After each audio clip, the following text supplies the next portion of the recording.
Dictation start.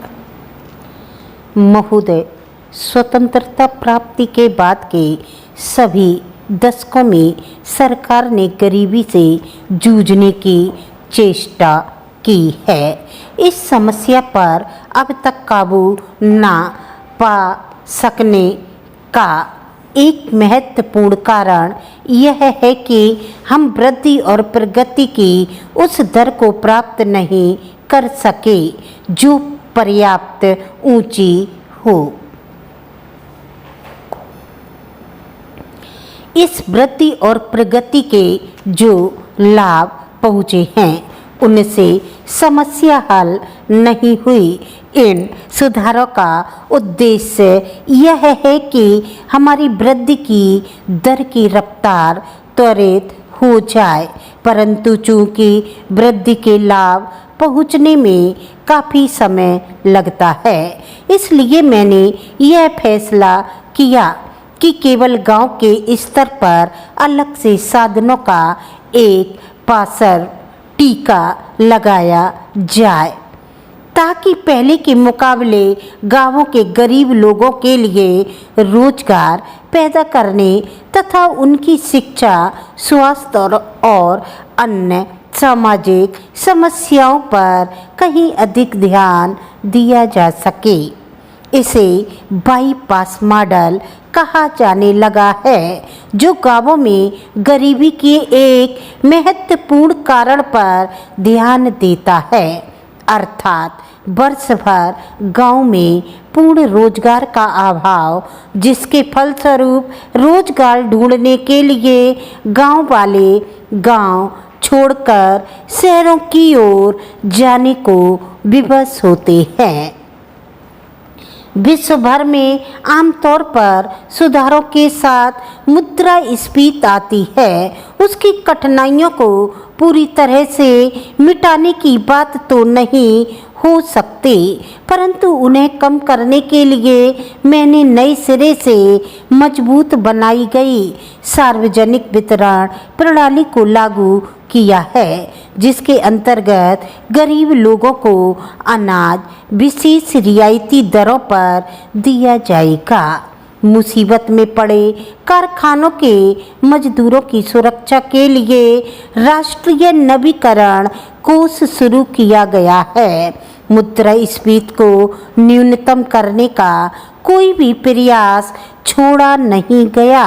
मैं यह चर्चा आपको इस बात की जानकारी देने के लिए नहीं कर रहा कि हमने क्या किया है, बल्कि इस बात पर जोर देने के लिए कर रहा हूँ कि हमने आँख मूंद कर ये सुधार नहीं किया, बल्कि इस बात पर अच्छी तरह विचार करने के लिए किए हैं कि क्या कठिनाइयाँ सामने आ सकती हैं और इस दिशा में समझते बूझते हुए प्रयास किए हैं कि उन कठिनाइयों को किस तरह कम किया जा सकता है ताकि इन सुधारों का लाभ समाज के सभी वर्गों तक पहुंच सके।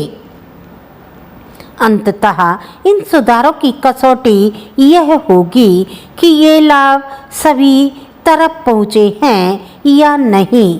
जब तक इन सुधारों का लाभ व्यापक रूप से न पहुँचे, मैंने जनता के उन वर्गों के हितों के लिए विशेष योजनाएं बनाई हैं जिन तक ये लाभ पहुँचने में समय लगता है।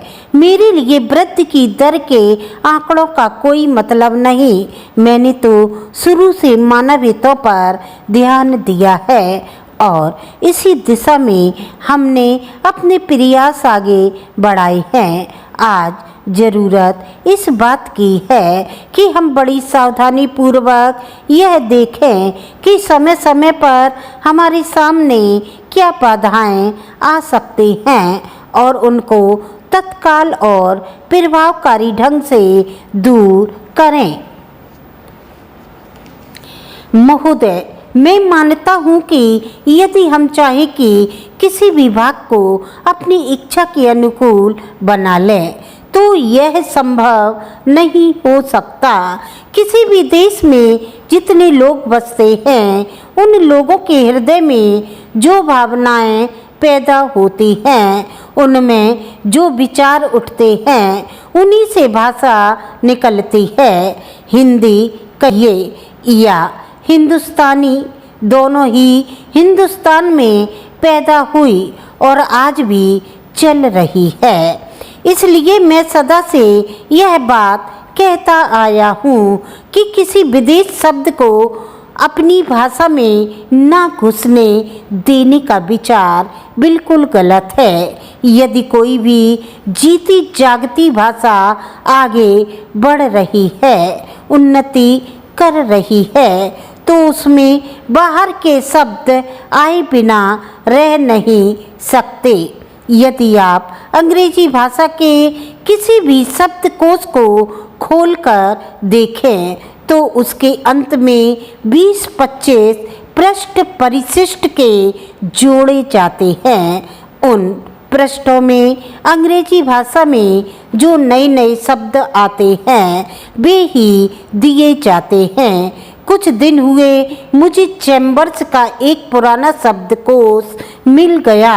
मैंने देखा कि आज का चैम्बर्स शब्दकोश पुराने शब्दकोश से दुगना मोटा था।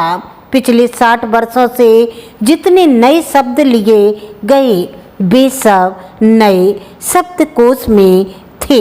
विदेशी भाषा के जो शब्द प्रचलित हैं, यदि उन्हें निकाल देने का प्रयास किया गया, तो भाषा का रूप ही